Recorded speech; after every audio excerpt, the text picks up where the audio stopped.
Yeah, so this today is Yom HaShoah, of course, and from Israel, we listened on the radio. For those of us who are not there, we listened to the sirens go at 9 o'clock Warsaw time, and it was kind of special because this is like a 2-day commemoration.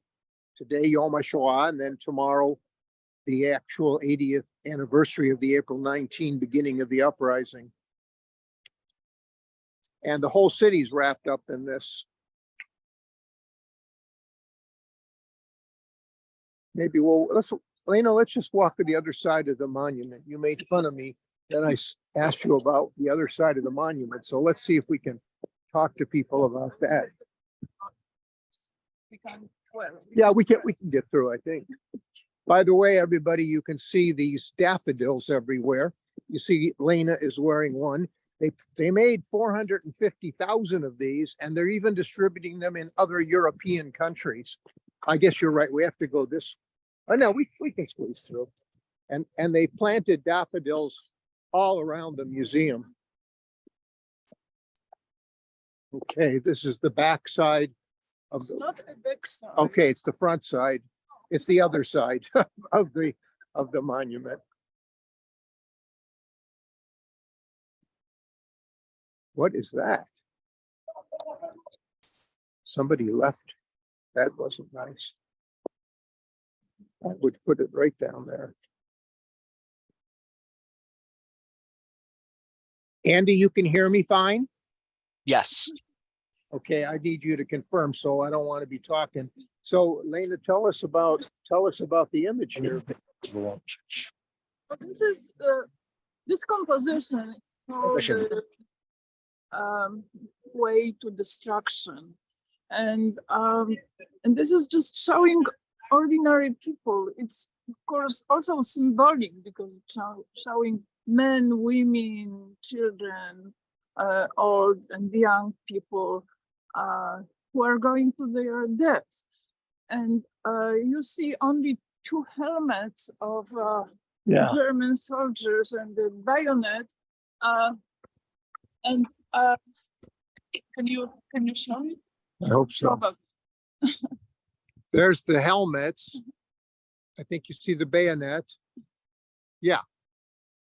And the monument should be looked at from both sides, because this is what was the cause of the uprising. It was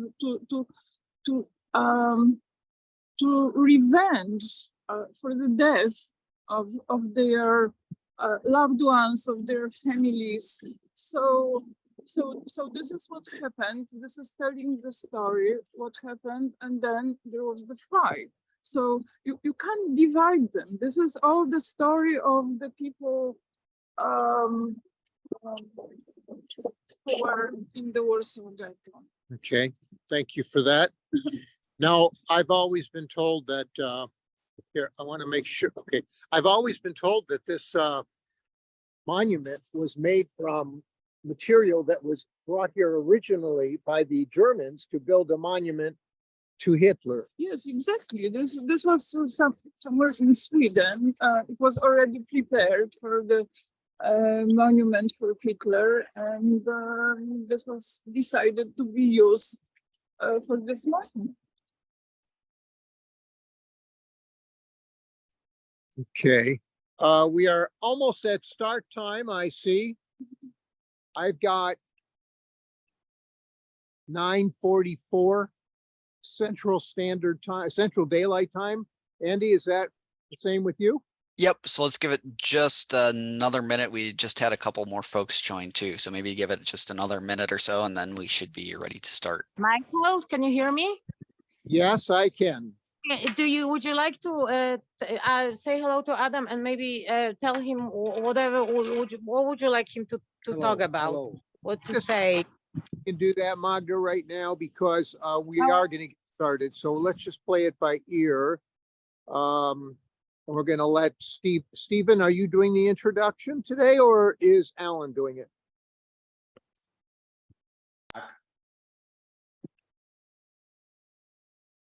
You No, were the- muted, so we only caught the end of that. No, I'll do it. I'll do it. Okay. So, I think we can get started.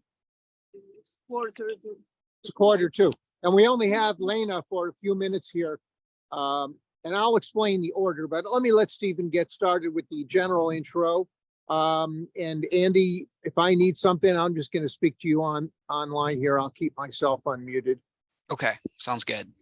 And if you're getting too much background noise from me, tell me and I'll mute myself again. Yep. Okay, Stephen.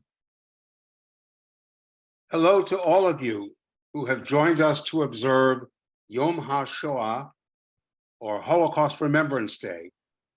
I'm Stephen Gaze, Director of the Center for Holocaust and Genocide Education at the University of Northern Iowa. On behalf of my fellow organizers, I welcome you to this program entitled Holocaust Remembrance, Walking the Streets of the Holocaust-era Ghettos. In just a few moments, representatives of museums, foundations, and organizations dedicated to the preservation of Jewish life, history, memory, and monuments in Poland will speak to you from the sites of Holocaust-era ghettos. A recording of today's program should be available within a few days. Everyone who is registered for this event will receive a link to the recording. Feel free to share this link with your colleagues, friends, acquaintances, and families. I want to take a moment to thank the many sponsors who have helped to make this program possible. In Poland, the Galicia Jewish Museum, the Warsaw Ghetto Museum, the Foundation for the Preservation of Jewish Heritage in Poland, the Committee for the Preservation of Jewish Heritage in Tarnów, Jewish Roots in Poland, and the Michael H. Trezon Fund for Poland. In Israel, the International Institute for Jewish Genealogy, and in the United States, the Jewish Federation of the Quad Cities, and the Center for Holocaust and Genocide Education at the University of Northern Iowa. It's now my pleasure to turn the program over to Holocaust educator and attorney, Michael Trezon. Thank you very much, Stephen. I'm assuming, Andy, that my voice is coming through. Yes, loud and clear. Okay, good. Well, I'd like to say welcome to everyone, and I only see a few of the faces. I see Faye there and a lot of other people that have been involved in this for many, many decades. And I'd like to, yeah, and she's showing us the daffodils that everybody's wearing.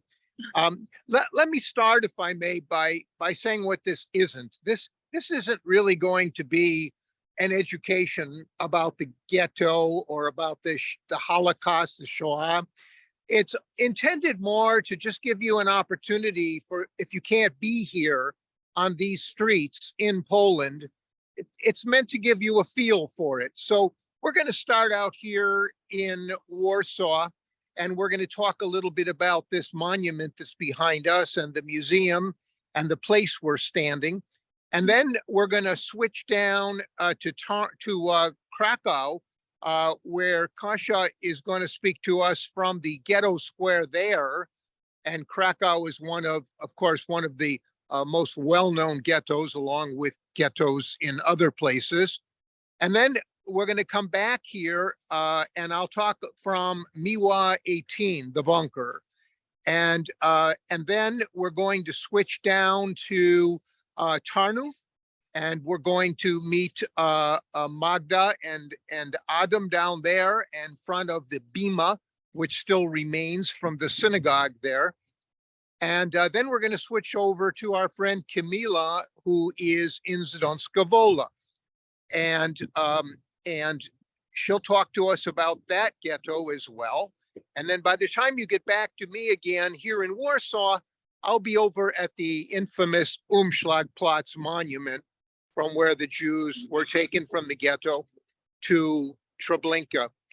I know there are a lot of people on this Zoom today who have a great deal of knowledge about the history, and I'll ask them to forgive me for just a moment while I just review that in case there's somebody who needs a refresher. But basically, the Warsaw Ghetto was created soon after the German invasion on September 1, 1939. But it wasn't closed as a ghetto until about a year later, about October of 1940.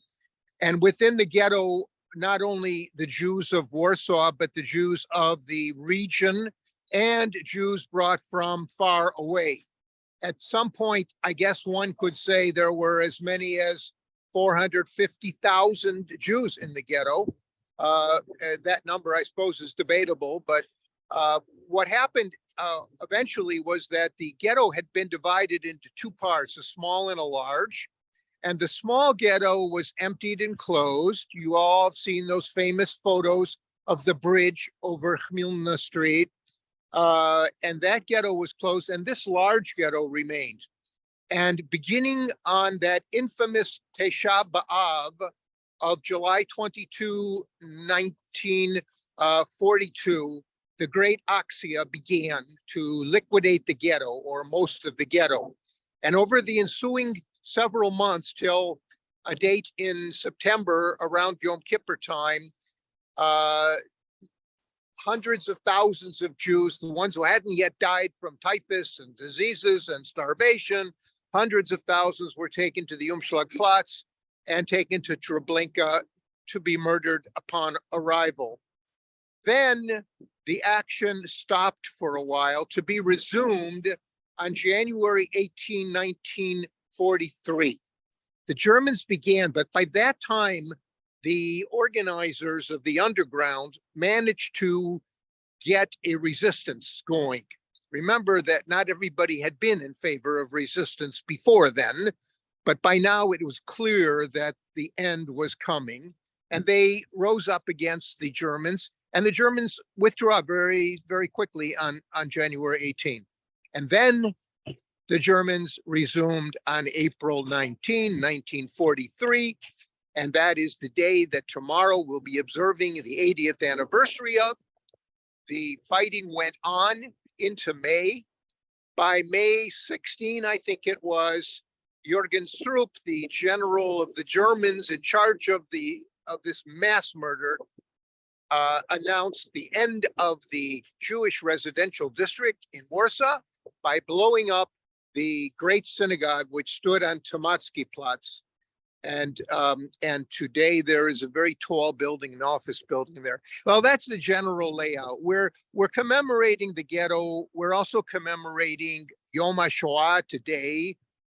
And I'm very, very happy to say that we have with us Lena Bergman, who many of you already know.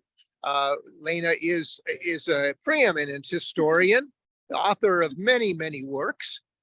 There's probably nobody who's had more experience and more knowledge over the years than Lena. There are new scholars that have come in recent decades, but Lena is kind of the main person that I look to and others look to as the leader of all this. And also Lena's own personal story. I mean, she's from here, and she has her own story to tell of the earliest years. In fact, when we were discussing this yesterday, I said, Lena, what do you remember about the early observances of the Warsaw Ghetto Uprising anniversary?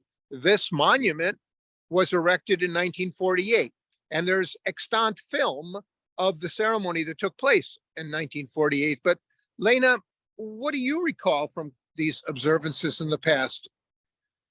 Of course, I don't remember the first ones.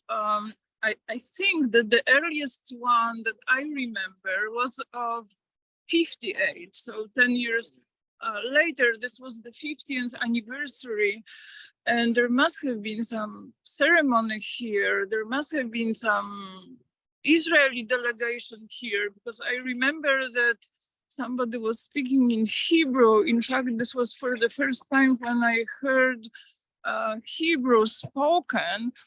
And this was the time when I learned the first Hebrew word, Le'olam lo, never again.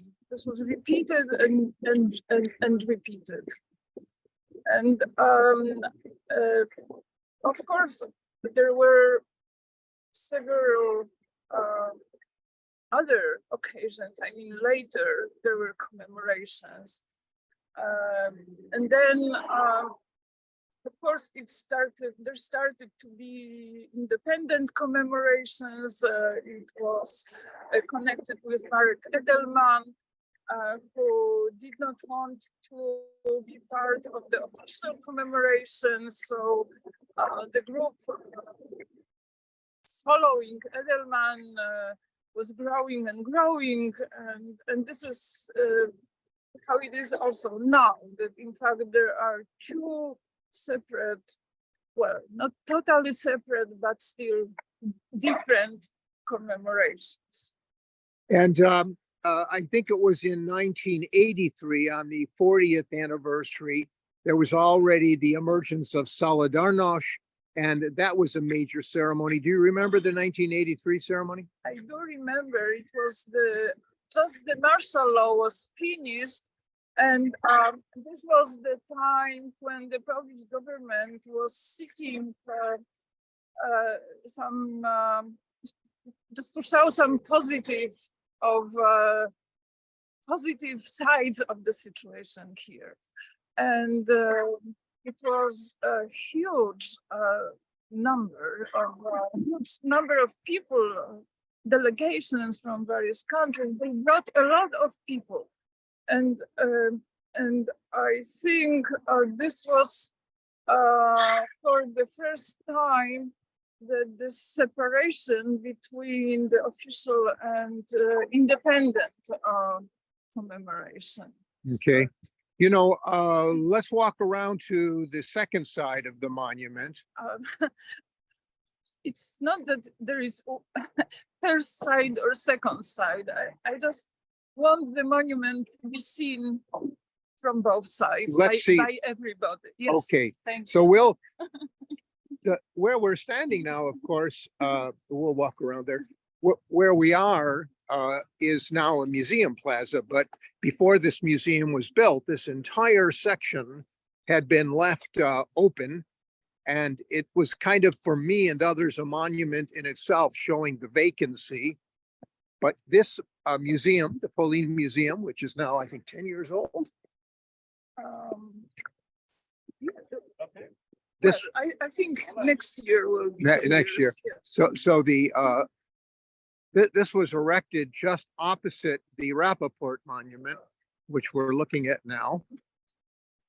Yes, it was erected on the site where was before there was some kind of palace, 18th century structure, which by the way, during the first post-war years, there was the idea to restore the 18th century palace, which was the last office of Judenrat, by the way. So there was the idea to transform it into the Museum of the History of Polish Jews. It was a very early idea. But at some point, the building was turned down about 1960, I think.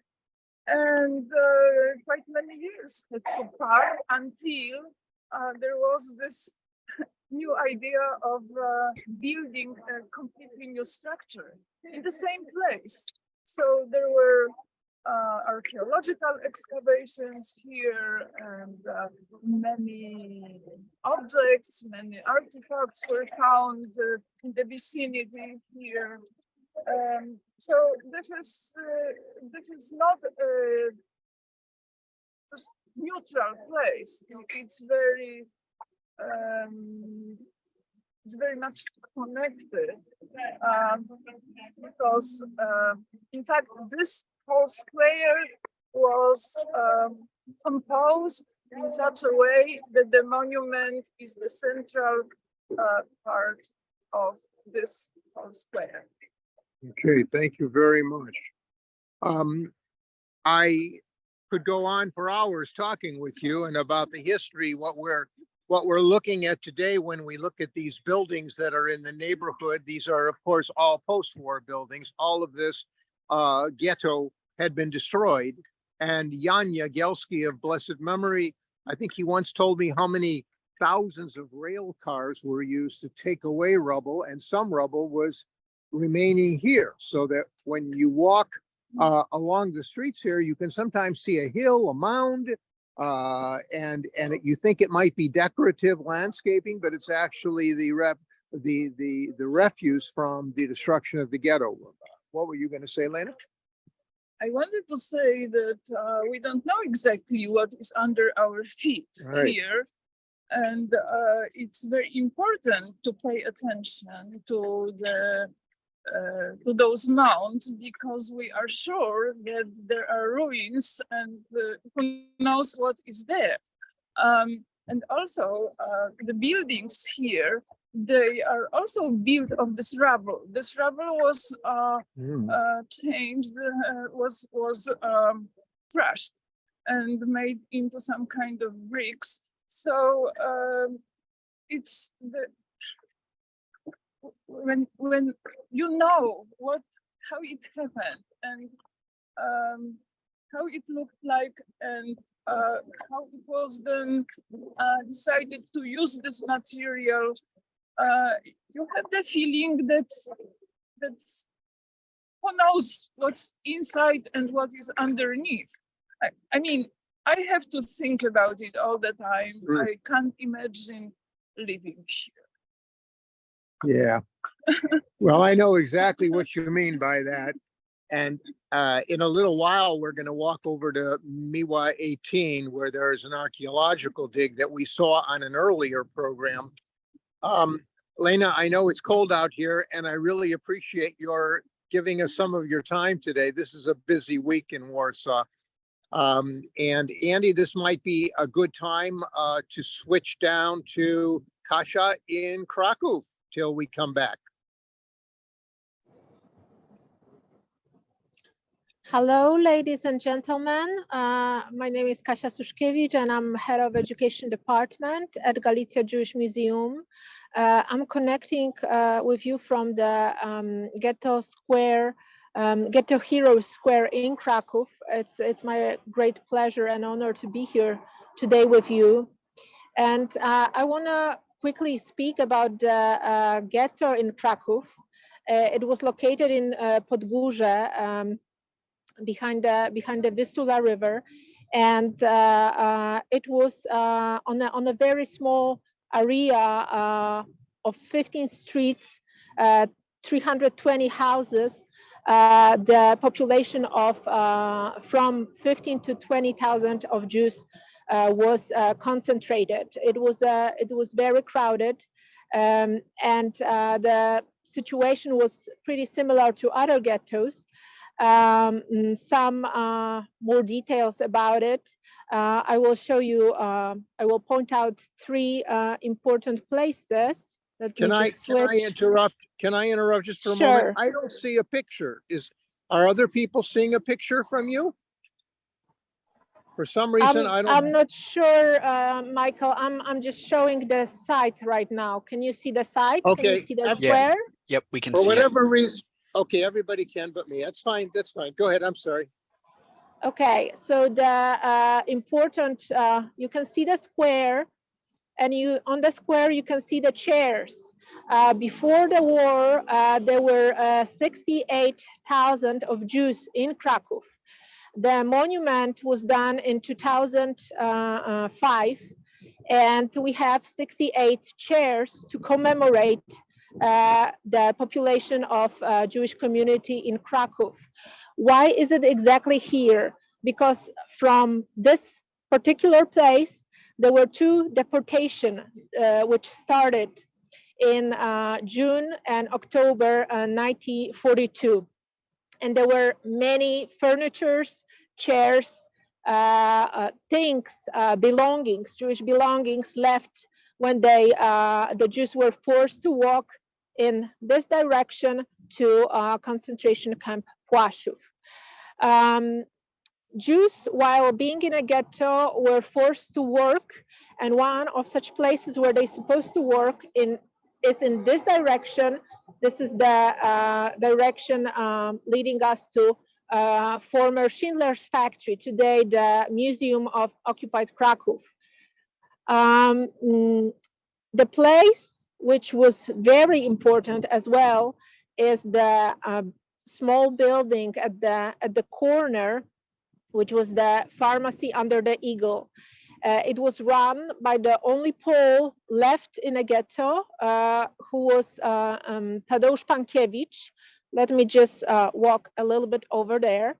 And he was here 24/7 with his employees, and he was the eyewitness of the deportation, the eyewitness of the terror and all what happened in a ghetto. Today, in this building, we have the museum dedicated to the story of the ghetto. He was assisting Jews, he was hiding Torah scrolls, helping out. And after the war, he was also recognized as a righteous among the nation. I think from here you can see his poster at the door, I hope. So this is the look at the square from this side. And just to finish up, I would like to mention that Galicia Jewish Museum, as other institutions in Krakow, are keeping the memory alive. It's very important to us. And on every anniversary of liquidation of the ghetto, every March, we're gathering here on this site, on this square, to commemorate, to give the tribute to the victims.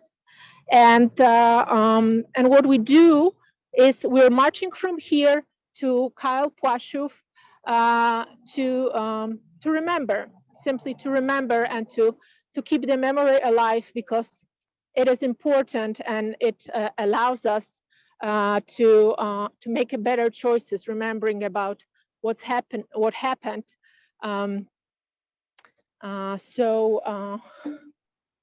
So this is what we do. Thank you very much. I know that it's only about a 5-minute walk away, and one can see one of the 2 last remaining portions of the ghetto wall. Yeah, it's this direction. And we're sorry that we don't have anybody posted there, but that's definitely worth seeing.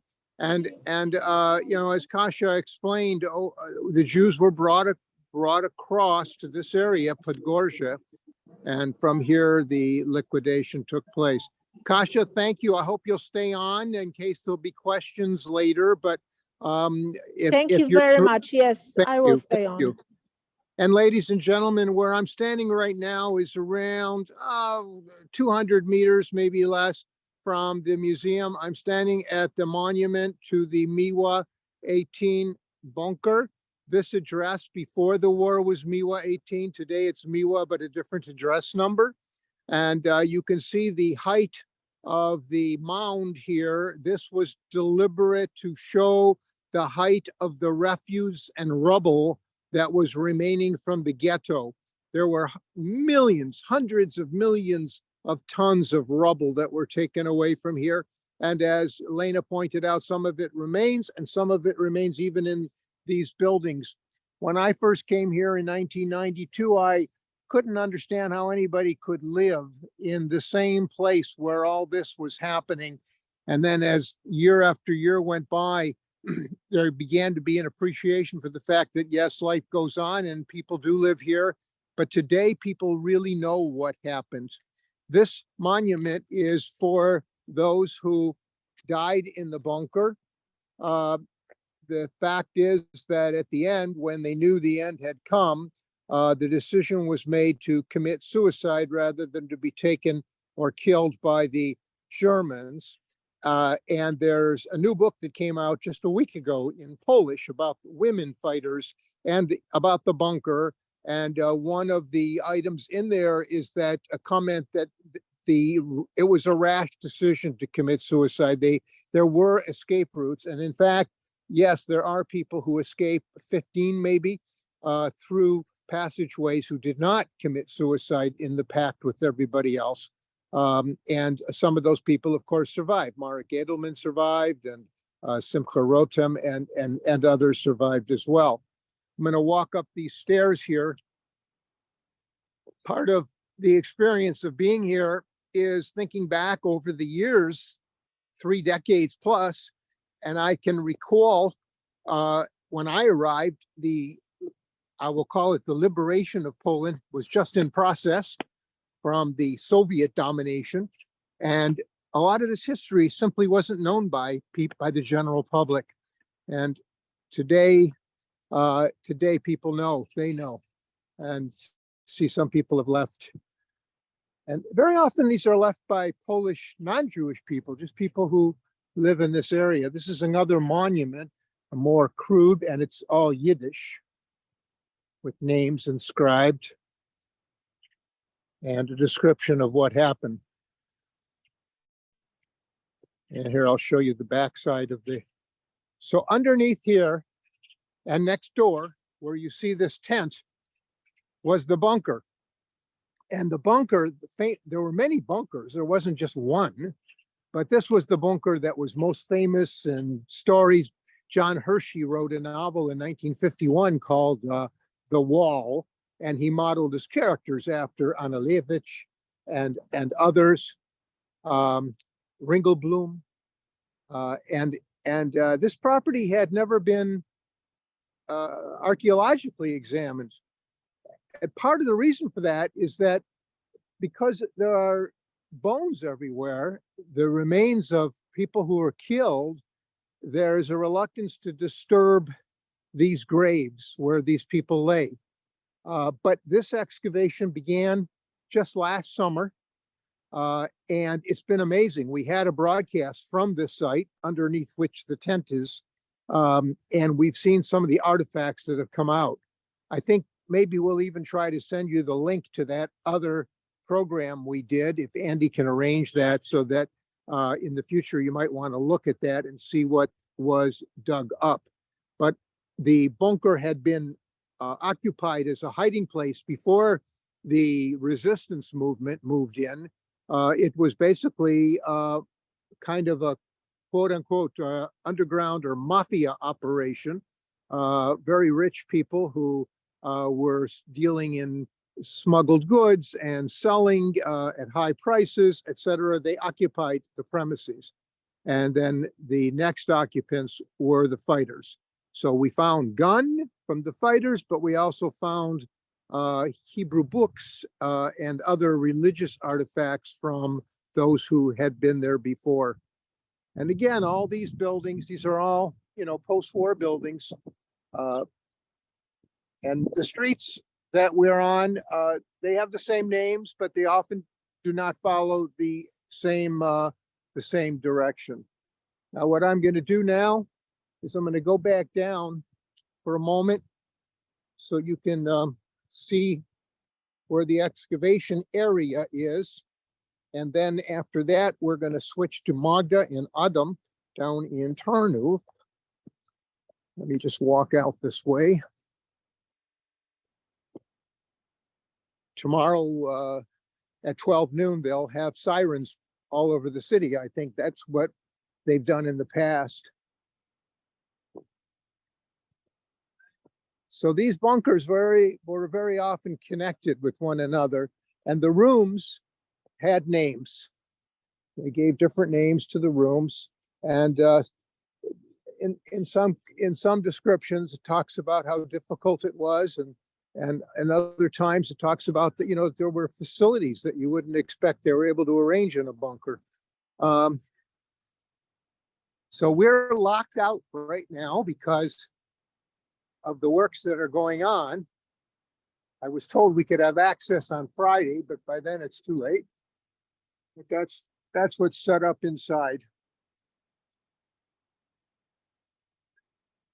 Okay, now we can switch to Magda and Adam. Magda? Hello Want to go ahead? everyone, can you hear us? Yeah, I do. I hear you. Okay, so I hope. Okay. You're welcome. Hello, Adam. This is it, Tarnów. My name is Adam Bartosz. I'm chairman of Committee for Preservation Jewish Heritage in Tarnów. It was founded over 30 years ago, and our office is behind us and close to me. It's saying Magda Michal, who works with me for many, many years. Magda, please. Thank you. I'm going to take you on the tour around Tarnów.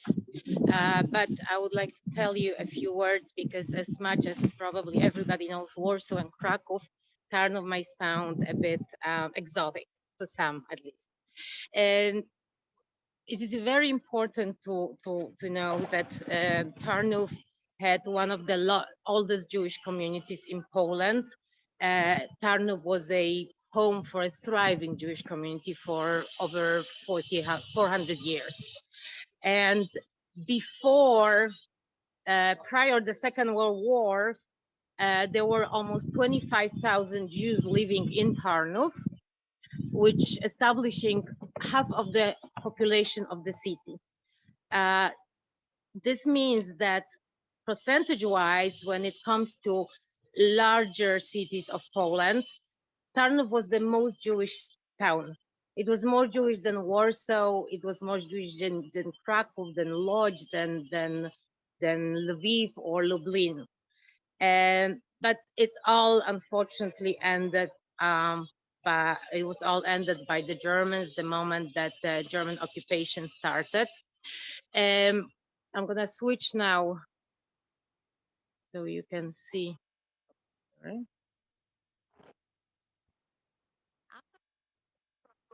Place was for centuries part of the spiritual life of the Jews of Tarn. What you see here is what we call the Bima, one of the today landmarks of the city. It is actually a Bima. The only thing that is left of the oldest synagogue of Tarnów, 17th century synagogue, called the Alte Schule in Yiddish. It survived by miracle. What happened here is that, of course, as all Jews in the occupied territories by Germans, they of course suffered here harassment and persecution from a very beginning. But the first truly harsh blow came on November 9th, 1939. The Germans, to celebrate the first anniversary of the Crystal Night, they set on fire two of the largest synagogues of Tarnów, the old one and also the pride of Tarnów Jews, the new synagogue. Here is the computer recreation of what it was, the new synagogue built in the beginning of the 20th century, one of the most beautiful synagogues in Poland, probably. Here we have also computer creation. I hope you can see it, how beautiful it was inside. You can see it was quite similar to Nożyk synagogue in Warsaw, a bit similar to Temple synagogue, but it was an Orthodox synagogue.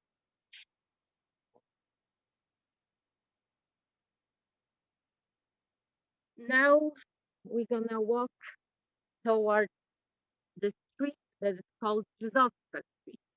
Almost every town in Poland has a street called Żydowska. What does it mean? It means the Jewish street. And this part of Tarnów was the oldest part of the Jewish quarter, the Jewish neighborhood of Tarnów. This is where first Jews who got a permission from the owners of the city because Tarnów was a private town.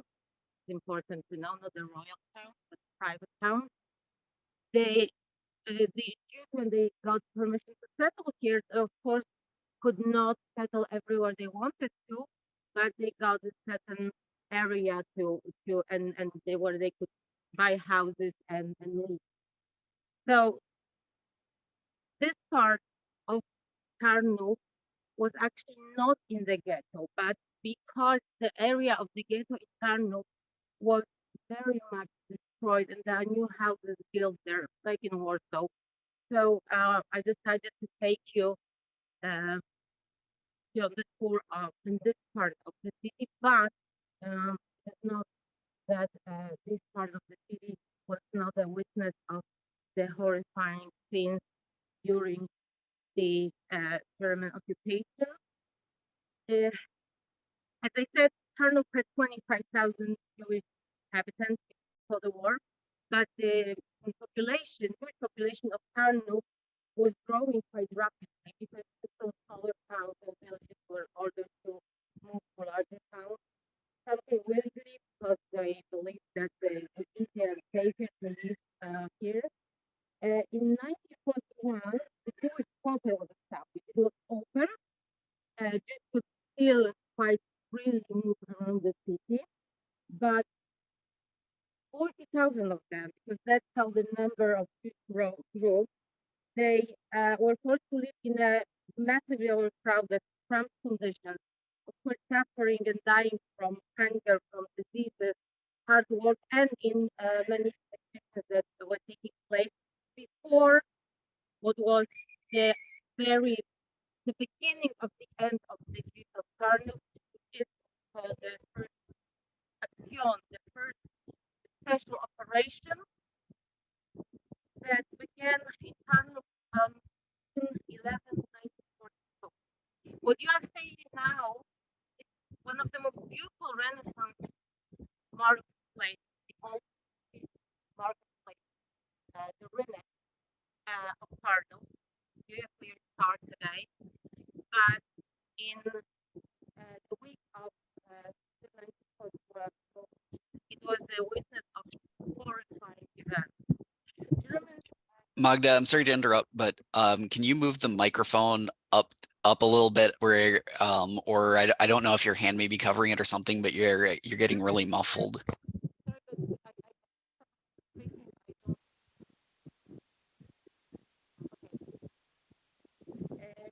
So the Germans gathered thousands of Jews in this main square here. They were waiting the deportation to Belgium because the majority of Jews of Tarnów were sent to Belgium death camp. German guards were sick people. They were torturing them, murdering, just for fun, many times. And of course, Germans also murdered people in their houses. The witnesses say that the streets of Tarnów, the streets around Rynek itself, there was blood running. The pavement was red from blood. And what I'm showing you now, can you see that what I'm showing you now, this whole square is different. The pavement is different from the pavement that you can see on the street and then the main square. Adam found out that in the 90s, decided to change the pavement, decided to save this little piece as a memorial. And Andy, excuse me, Magda. Andy, are you getting also difficulty with the audio? I think she has a bad connection with the internet. Magda, do you hear me? Very yes, very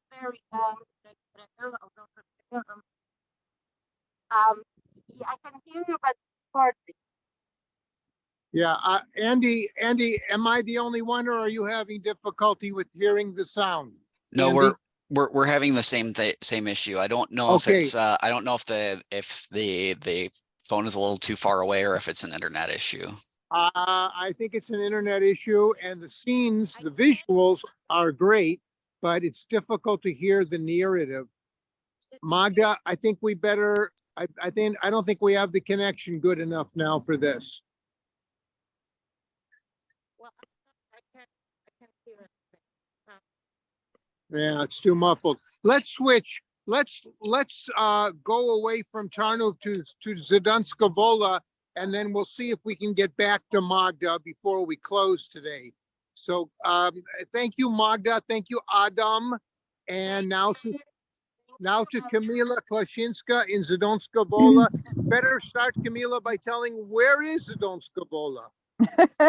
Yeah, it's probably even much more exotic than Tarnów for some of you. So Zduńska Wola is located about 50 kilometers southwest of Łódź, about which I also will tell you a little bit today. But anyway, hello everyone first, if I can to welcome you to Zduńska Wola. Thank you, Michael, for the opportunity to be with you today. My name is Kamila, and I am here on behalf of the IIJG, the International Institute for Jewish Genealogy in Jerusalem, which was founded in 2004, and we focus mostly on the study of Ashkenazi and Sephardic Jews. Let me switch the camera. So I am here in Zduńska Wola, and the place I am talking to you was located during the war just very close to the border of the ghetto. So right now I am not yet in the ghetto area, but I want to show you this mural because that was the idea of the mayor of Zduńska Wola. He wanted to commemorate our Jewish neighbors, both their life and their death. So you can see the building of the synagogue, and you can see the Jewish family. Among them is the old man, Herz Białek. His family, Jean-Marc from France, with his family visit with his children. Visits Zduńska Wola a few years ago, and I guess he was really surprised to see his great-grandfather on the wall of the building in the town. You can also see, I don't know how well you can see, but there is also Magen David with word Jude. That's the mark which Jewish people had to have on their clothes during the ghetto, during the wartime. I am just moving slowly to the ghetto area, but right now the main square of the town you can see right now. So that was not the part of the ghetto. Here in this place, the Nazis used to organize all kinds of events, ceremonies during the war. But right here next door, you can see those buildings which used to belong already to the ghetto. So as you can see, the Zduńska Wola ghetto was not surrounded by the wall.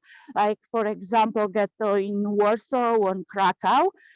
It was directly connected to the so-called Aryan part of the town, and I would like to take you to one of the important place.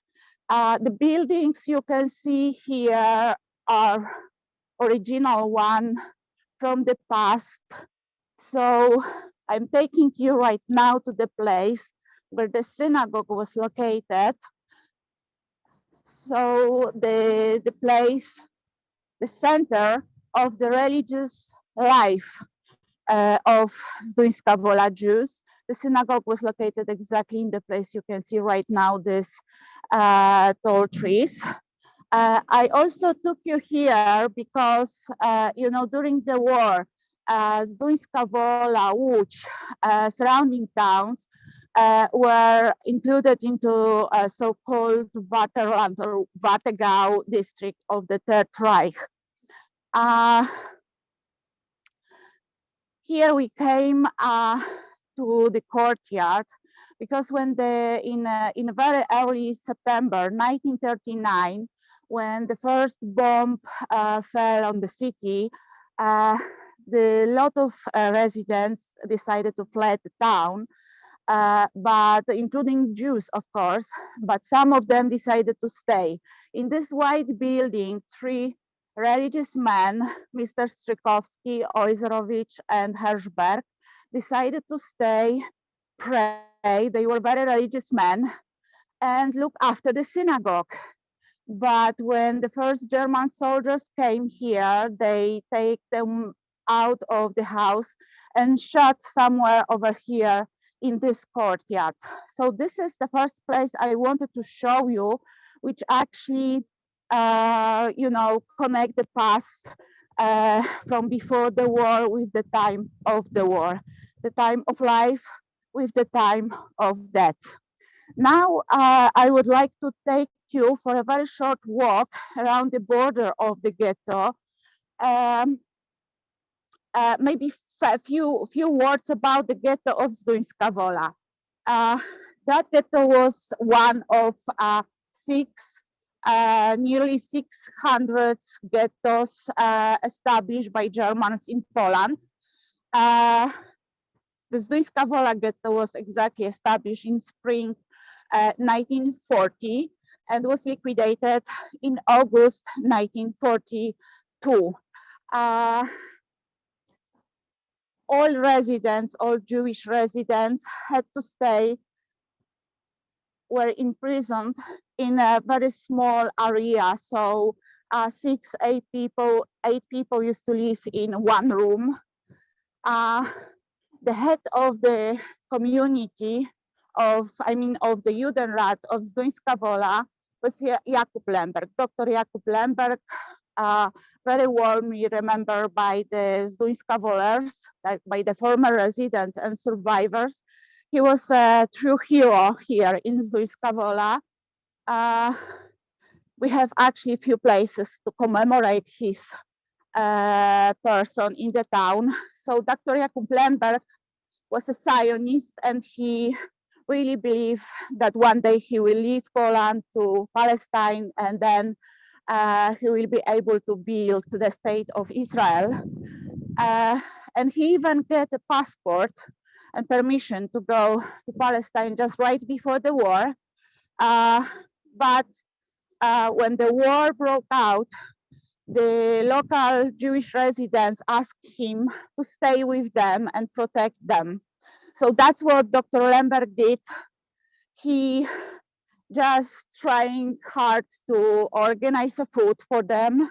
He organized a farm in the ghetto district, invited young people to work over there to produce some food for prisoners. But because he was a Zionist, in the same way, he used to teach these young people. So the farm play a double role, it was like a place which gave a food for ghetto prisoners, but from the other hand, it was some kind of small kibbutz preparing young people to live in Israel in the future. We came here to Stanszycka Street, which was the middle of the ghetto and the middle of the Jewish quarter before the war. Some of you probably can remember this place from the movie by Menahem Daum, Hiding and Seeking, because his father used to live over here, as well as, for example, Rabbi Isaac Newman. If you would like, by the way, if you would like to learn something more about Zduńska Wola, I strongly suggest to read his book, The Narrow Bridge. They used to live exactly at Stanszycka Street. Today, we call it Jewish Ghetto Street, also to commemorate what happened here during the war. On the streets, the Germans organized the first selection before sending prisoners to the death camp. in general, there were about 10,000 people imprisoned in the ghetto. 9,000 of them, almost 9,000 of them were sent to the death camp in Pulkow. We say in Poland, in Polish, Chełmno nad Nerem, and about 1,500 were sent to the Litzmannstadt ghetto. About this moment, about this transport from Zduńska Wola ghetto to Litzmannstadt ghetto, we learned from survivors, obviously. One of them was Kazia Rozmarynowska Szpiro. You, Michael, met her once in Zduńska Wola. She passed away a few years ago. And Kazia actually gave us a picture of the situation of the ghetto of Zduńska Wola. She says that, you know, this is the living conditions in Zduńska Wola ghetto is very hard. But when I arrived to Litzmannstadt ghetto, I was completely shocked because it was first time when I saw the dead body lying on the streets. So that's the difference. So let me say maybe right now, I am just walking through the ghetto area. You know, the street I am going right now, it's Ogrodowa Street, where the Jewish hospital, for example, was located. All prisoners of this Jewish hospital, the building doesn't exist anymore, were killed. The patients from this hospital were killed during the liquidation in August 1942. But because I start to talk also about the Litzmannstadt ghetto or the ghetto in Lodz, I would say why Kazia saw such a different situation than in this ghetto. Because as you saw before, the ghetto of Zduńska Wola was connected to the Aryan part of the city, in which the situation was completely different. The Germans created the ghetto, located the ghetto at Bałty neighborhood, and to separate them from the Aryan part, they completely destroyed partly the neighborhood of the old city. In this way, it was very hard to provide the food or smuggle the food to the ghetto. Camila, yes, Camila, are yes. many of those buildings pre-war buildings? Are some of these from Yes, before? yes, now you can see the yellow one, which was a little bit changed, but the next one you can see are still the old buildings from the ghetto time.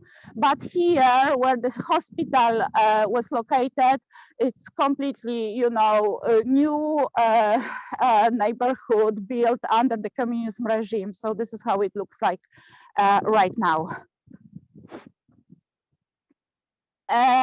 Maybe I will come back because not far from here, actually, two executions took place in Zduńska Wola. So always walking through the street, people probably not all residents of Zduńska Wola can see what I can see, but I just imagine. This is fascinating, Camila.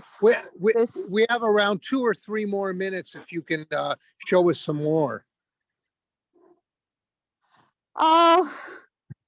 You know, it's what can I say? Okay, no, that's fine. That's fine. On the just straight, you know, you can see the new buildings, but the old house was located over there, where Asher Ut used to live in. Asher Ut, the witness, working as a witness for Yad Vashem, survivor, wonderful person, also passed away, unfortunately, already a few years ago. He brought to Zduńska Wola thousands and thousands of Israeli students with him, showing them his own story. I think what you've been able to do for us is exactly the purpose of the program. You've really taken us on the streets in Zduńska Wola. I know you mentioned Łódź, which is not too far away by car. Yes. And you mentioned Chełmno, which I think most people know was the first of the 5 death camps. And Chełmno was a crude death camp. They used merely pipes from the exhaust of the trucks. And this was initiated just a day before Pearl Harbor Day. Actually, it was December 6, 1941, that they began the process of what the Germans called getting rid of useless eaters. So they were emptying out the ghettos, not just Łódź, but elsewhere, and taking them to Chełmno. Chełmno is one of the camps that people don't see too often, but probably a good place to go. Can you tell us what this building is and what we're going to see on the doorpost? It's, I just want to show you, I don't know if you can see Yeah, we the can see it. traces of mezuzah.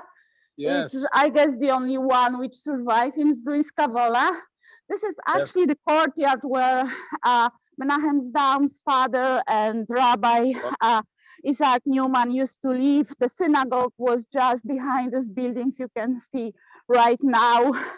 Anyway, there are so many stories to say about Zduńska Wola. I know, I know. I And I'm can sorry only we have invite you here, really. Certainly. And I definitely encourage people to meet you. We'll do more programs like this, but I'm afraid I have to cut you off at this point because we're running near I our, understand, of course. okay. Thank you again. Thank you. And what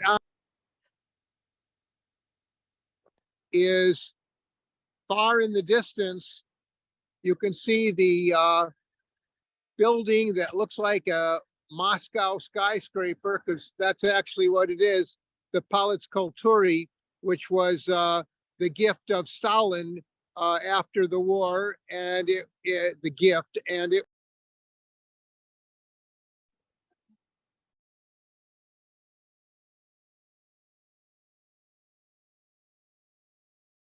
about a mile away from here. And we are at the northern end of the ghetto. This, I apologize for the siren. Let me mute for a moment.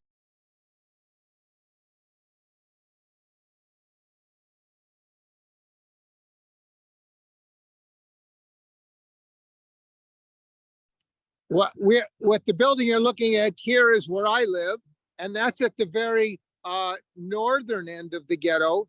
And the ghetto, I always tell Chicago audiences, was about the size of the Loop area. But what you have here on the grounds, many of you have seen this. This is what the city of Warsaw installed a few years ago to mark the edge of the ghetto wall. This was the edge of the ghetto. And this is marked throughout the city, showing where the ghetto wall was.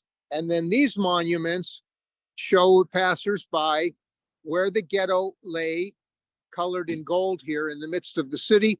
Over here, you could see the Wisła River and the rest. And this is where that Palace Kultury is. And this is where we are up here. And then there's explanations in Polish as well as in English.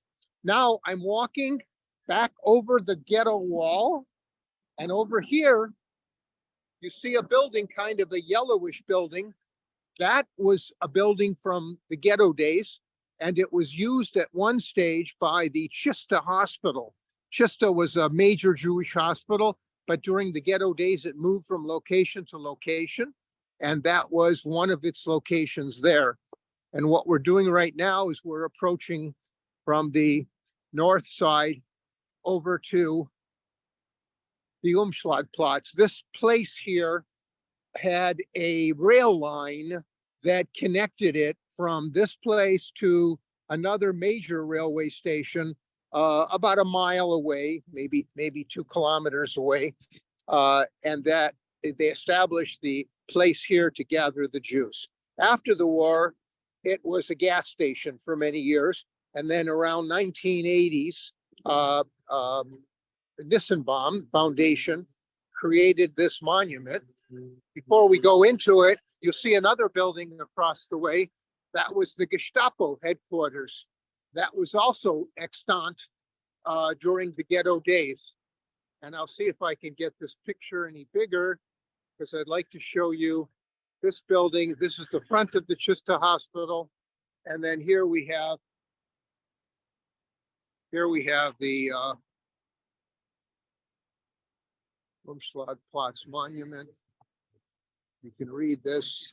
Along this path of suffering and death, over 300,000 Jews were driven in 42-43, beginning, as I mentioned earlier, July 22nd, and also quite poignantly, the names.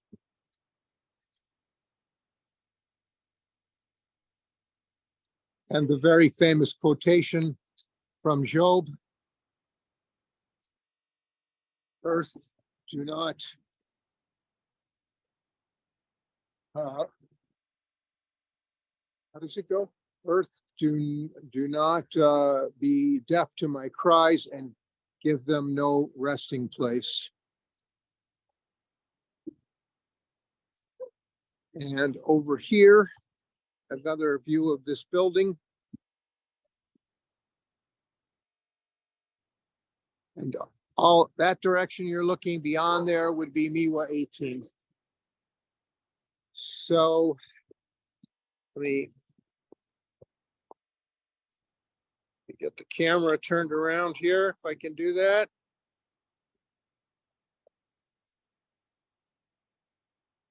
I'm not quite sure how I'm going to get it turned around, but I suppose we could open it up for questions at this point. Before we turn it back to Steve to close us out, if people have questions, and I don't know, can they raise their hand, Andy, or they have to use the chat box? They should be able to unmute and ask questions, I think. Okay. Does anybody want to do that?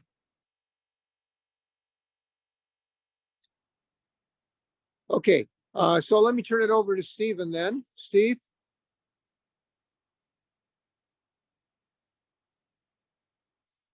Before I close things, I'm sorry, Yeah. could you repeat that? You were muted for a second there. I was saying that if we don't have any questions, I'd like to turn it over to Steve and he can do the closing. okay. Well, the program isn't quite ready to close because I believe we have on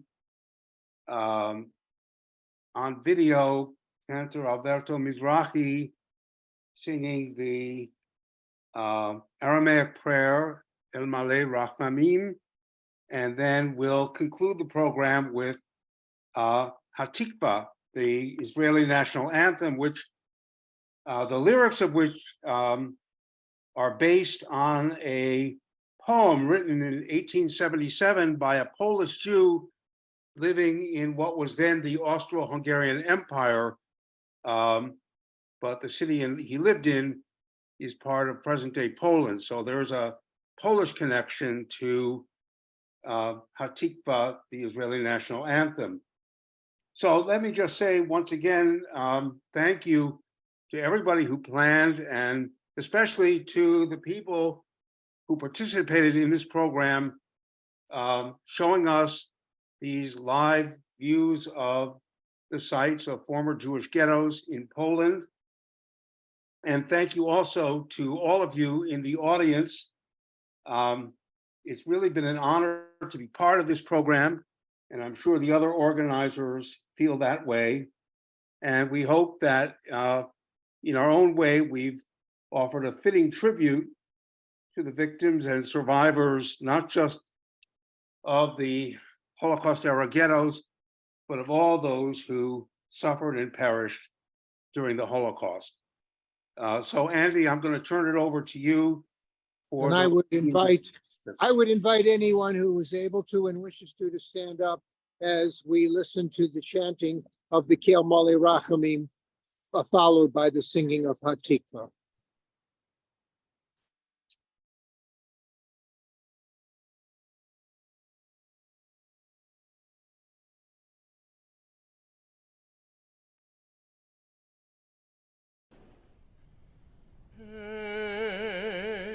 מלא רחמים, שוכן במרומים, דיין אלמנות ואבי יתומים.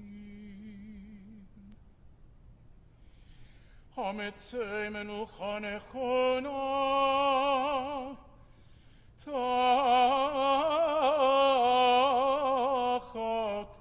כנפי השכינה. במעלות קדושים וטהורים, כזוהר הרקיע מזהירים את נשמות ששת מיליוני היהודים, אנשים, נשים וטף, שנהרגו ושנשחטו, שנשרפו, שנחנקו, ושנקברו חיים בידי המרצחים הגרמנים הנאצים, ואת עוזרי משאר העמים יימח שמם. באושוויץ, טרבלינקה, מיידנק, מאוטהאוזן, ברגן-בלזן, סוביבור, ובשאר מחנות ההשמדה. בעבור שכולנו מתפללים לעילוי נשמותיהם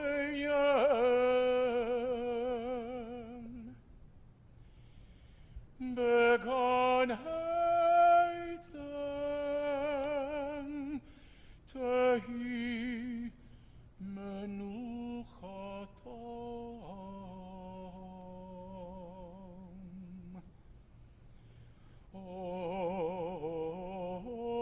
אונו בעל הרחמים, תסתירם בסתר כנפיך לעולמים, ותצרור בצרור החיים את נשמותיהם.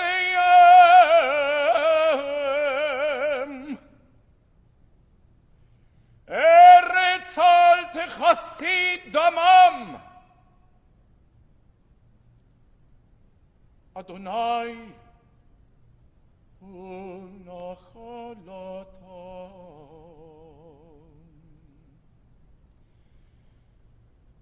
ינוחו בשלום על משכבותם, ויקומו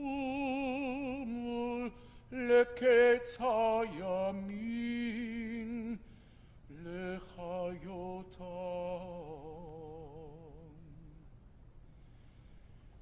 ונאמר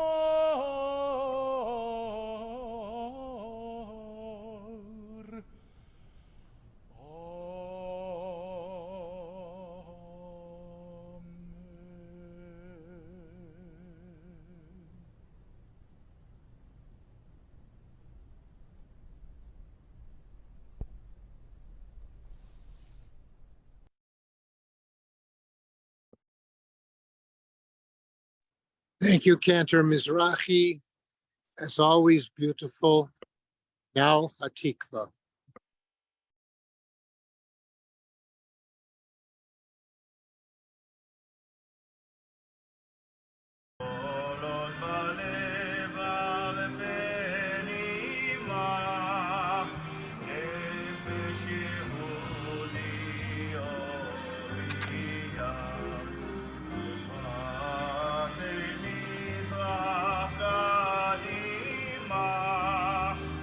I